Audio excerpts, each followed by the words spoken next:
Magandang gabi po, 8:30 ng Monday, August 24 po dito sa Amerika, 8:30 ng gabi.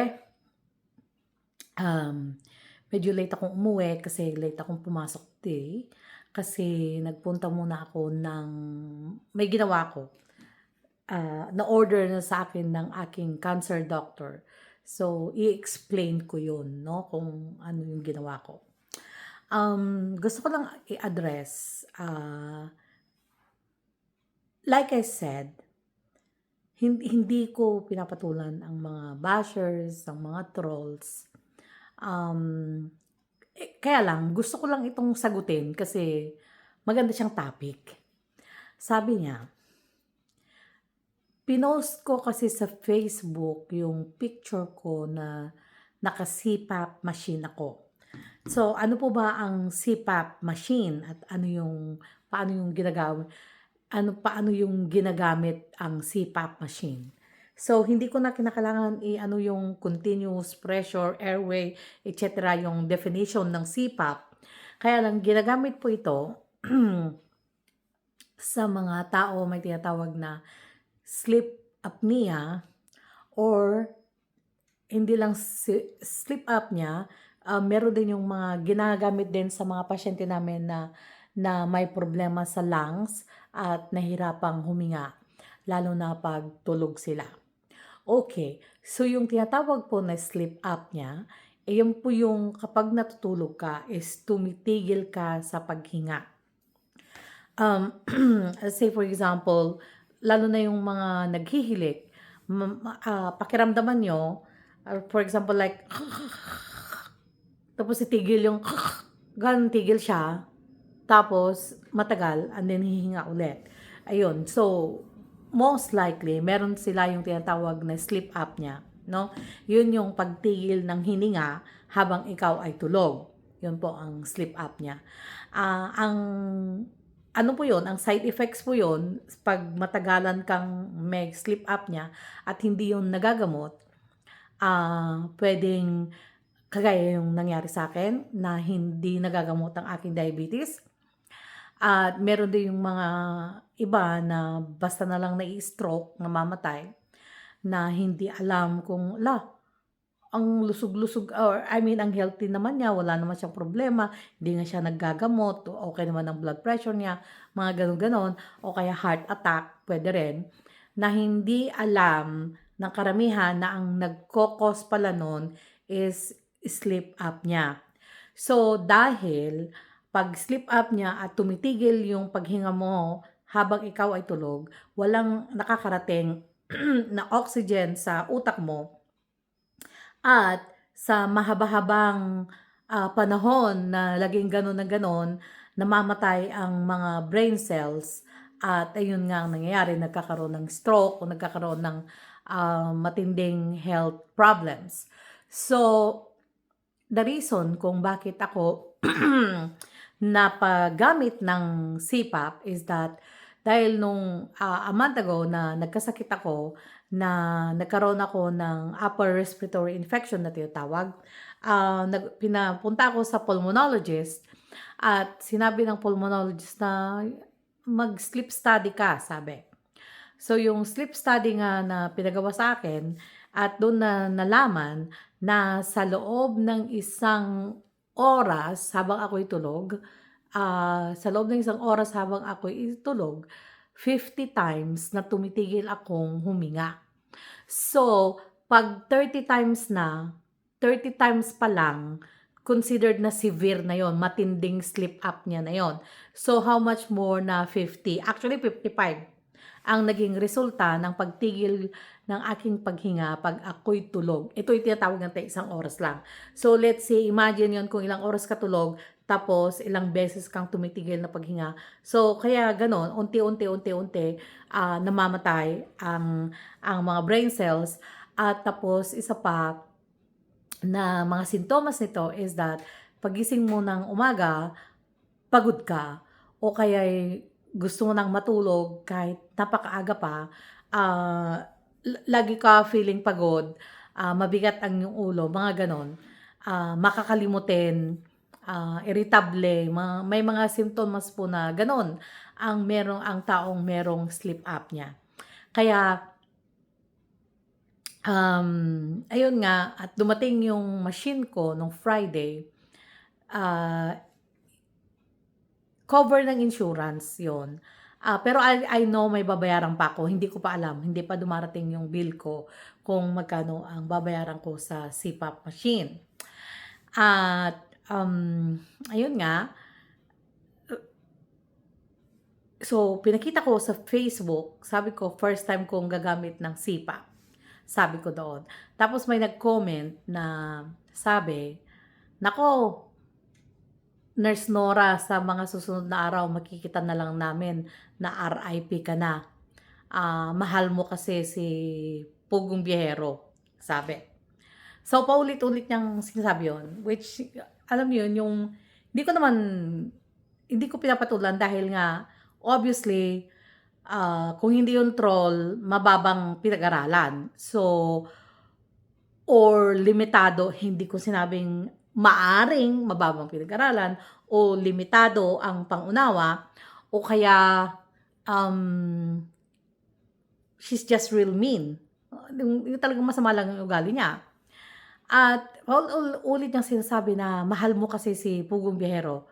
So, yun ang topic kung bakit ako napa-vlog ngayong gabi. Dahil sasabi niya na dahil daw mahal ko si PB. Kaya RIP na daw ako sa mga susunod na araw dahil mahal ko si PB. Pugong Biyahero. So, sagutin natin. First, actually, yung paggamit ng CPAP, magpapadugtong actually yun ng buhay ng isang tao. So, it's actually na magandang solusyon, yun no, sa isang severe sleep apnea, magandang solusyon yung CPAP machine.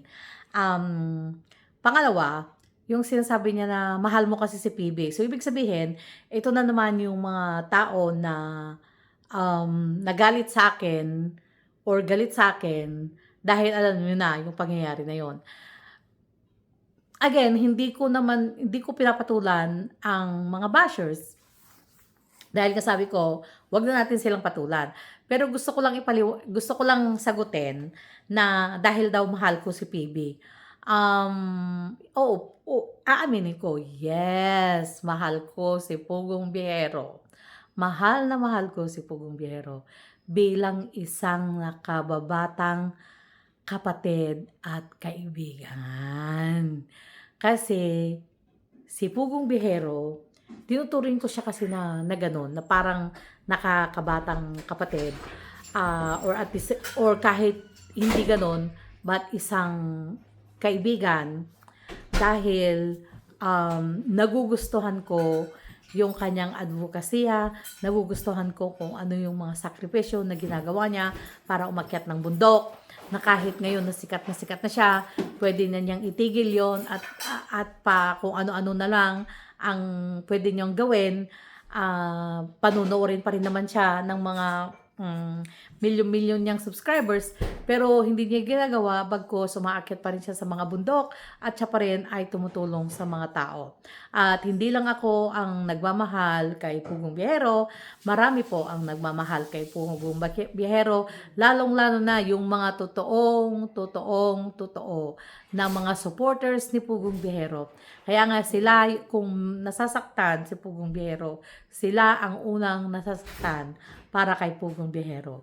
Kung may mga bagay na dapat ikagalit, sila yung mga unang nagagalit para kay Pugong Biyahero.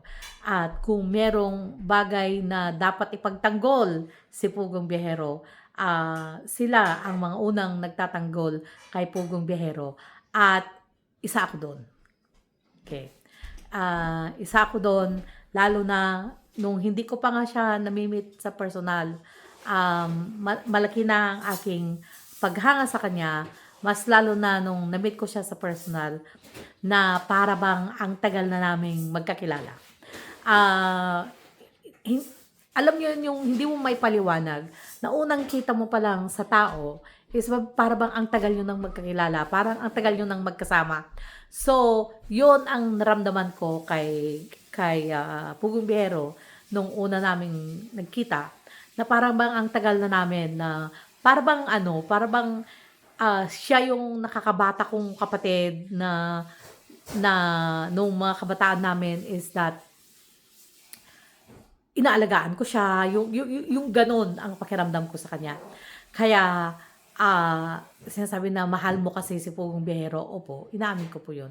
Mahal ko si Pugong Biyahero bilang isang nakababatang kapatid at bilang isang kaibigan at isang tagahanga niya. Yun ang number one na pwede kong sabihin kung anong relasyon ako meron kay Pugong Biyahero, is ako ay ang kanyang masugid na tagahanga at taga-suporta. Okay? So, yun po ang ang aking relasyon kay Pugong Biyahero. Kaya, yes, ipapakita ko sa inyo kung paano naman yung CPAP machine. Kaso nga lang kasi, nasa baba, hindi masyadong maliwanag. Nandito kasi yung ilaw ko. So, buong machine kasi yon. Kaya ang hirap ilipat dito sa taas. I'll try. Let's see.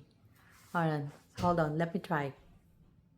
So, hopefully maliwanag para maipakita ko sa inyo kung ano ang CPAP machine na tinatawag. So, ito yon. Ito yung machine niya. Lalagyan mo to ng distilled water. Ito. Yan. Lalagyan mo ng distilled water.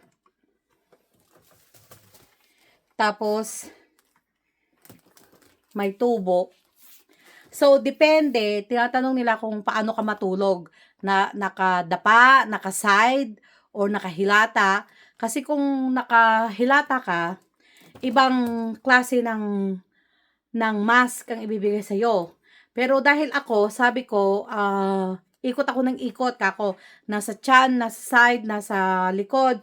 So, ang binigay sa akin, yung tubo is nasa taas para kahit kaano pang galaw mo, sumusunod. So, ang style nito is that ganito. So, nandyan yung tubo. Iwanan ko na lang yung tubo para mabilis. Tapos, ganito po ang CPAP. So, yan.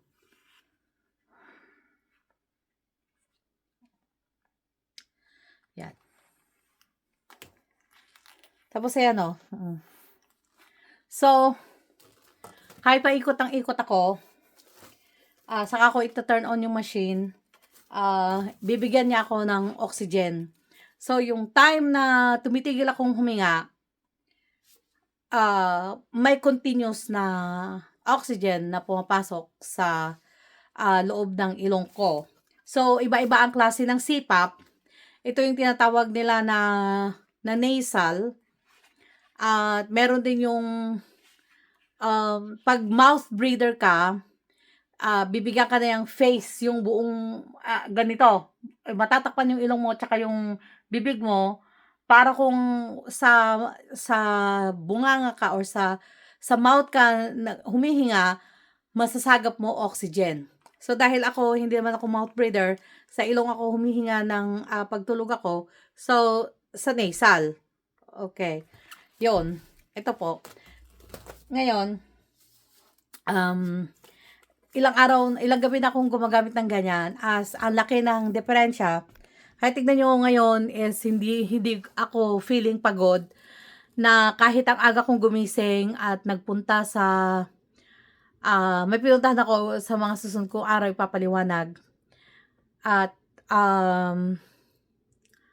hindi pa rin ako feeling pagod. Pagdating, ang dami kong ginawa sa trabaho, umuwi ako, nagluto ako, katapos kong magluto, then saka ako nag-vlog.